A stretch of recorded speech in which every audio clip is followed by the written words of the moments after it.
Have you ever heard of exploring an ancient pyramid requiring you to wear scuba gear? If not, you should. We didn't either until we came across the story of an archaeologist, Pearce Paul Kriezmann. Until then, we had no idea. His tale entails the investigation of a long-forgotten people who were every bit as technologically adept as the Egyptians and who lived on the same continent, with a history and culture that was every bit as rich and buried in mystery. Recently, divers exploring 8 2,300-year-old pyramids have found the underwater tomb of a powerful pharaoh. Let us look more into it. In spite of the fact that the water does not appear to be particularly inviting, Kristen Romy gets ready to dive into the depths. Right above her head, there is a significant clue as to why she is putting herself through this ordeal. In this region of Sudan's north, there is a pyramid, which is a monument to a long-lost monarch that suggests a kingdom that once ruled over vast swaths of northern Africa. When Romy and her coworker finally arrive at their location, they discover something that is very surprising. Ancient people used pyramids as memorials and graves for the deceased and as places of worship. On every continent, with the exception of the frigid continent of Antarctica, there is said to be around 2,000 pyramids still standing. Of course, the Great Pyramids of Giza in Cairo, Egypt are the most well-known. The tallest measures 455 feet. The ancient Egyptians created these incredible pyramids as tombs for their pharaohs. Both of them are conscious of the fact that they should be moving in the direction of a man's grave. In spite of the fact that he wasn't any old man, he was laid to rest inside this pyramid. An archaeologist with Romeo training descends a stairway carved into the rock. The only source of oxygen she has is a little canister that is waiting for Romy at the bottom of the stairway. Pearce, formerly a pharaoh of Nubia and buried here over 2,000 years ago, can be found at the bottom of the staircase. Another archaeologist who is putting his expertise to use, thanks to a grant from National Geographic, is Paul Kriezmann. However, he greets his colleagues with some words of caution, saying that it is really deep today and that there is not going to be any headroom in the first chamber. In fact, Kriezmann himself is already up to his chest in the murky water. Only a few short weeks previously, Kriezmann has discovered Nastissen's submerged tomb. Now they will inspect the sarcophagus jointly as they make their way down through the 3 chambers. The base of Nastissen's pyramid is 100-foot square on a small amount of land. However, despite the fact that the tomb is located 1 mile from the river, it has grown susceptible to flooding due to groundwater over the course of time. As a direct result of this, the tomb is now completely submerged in water. In addition, Nuri is positioned in close proximity to the east bank of the Nile, which is situated some distance to the north of Khartoum, the capital city of Sudan. The region is possibly most well known for being home to approximately 20 pyramids. Once the New Kingdom had come apart, these black pharaohs were initially underlings to the Egyptian emperors. Nevertheless, once the New Kingdom had fallen apart, they began to increase in significance. In other words, the New Kingdom's collapse was the catalyst for their ascent to power. In point of fact, beginning in 760 BC and continuing onwards, the Kushites began to control all of Egypt, and they strove to leave their mark on the land under their authority. In particular, the 5 black pharaohs looked to the dynasties that came before them for ideas how to run their kingdoms. For a considerable amount of time, Taharka's ancestors maintained the location as a necropolis here.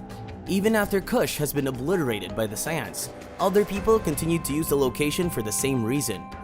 The name Taharka may seem familiar to you if you're familiar with the Bible. The account of how he thwarted Assyrian invasion of Jerusalem can be found in the 2nd book of Kings. In spite of the fact that the finding of Tutankhamun's tomb in 1922 garnered headlines all over the world, Nuri remained relatively unexcavated for many years afterward.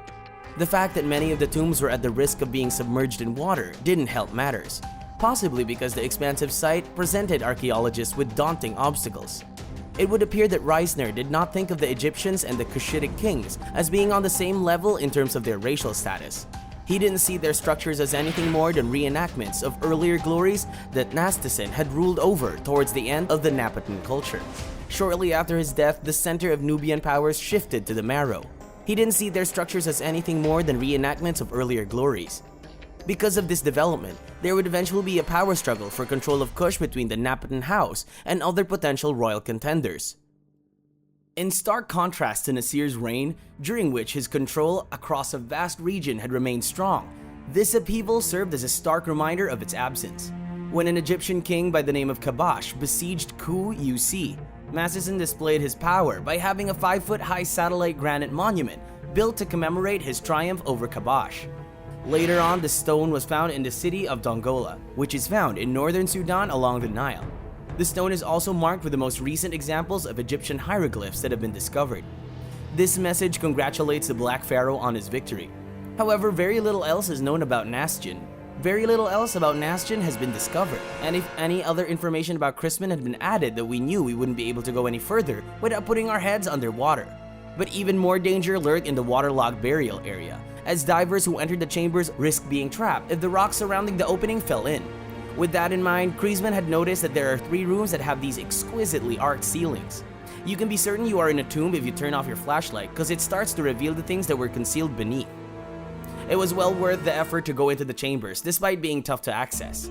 It was alleged by Kriezmann to Newsday that not all of the baptists had been taken, and that some of the gold contributions could still be found. These were miniature figurines of glass that had been leafed in gold. Kriezmann explained that even though the water had fractured the glass, the gold flakes had not been removed from the statues.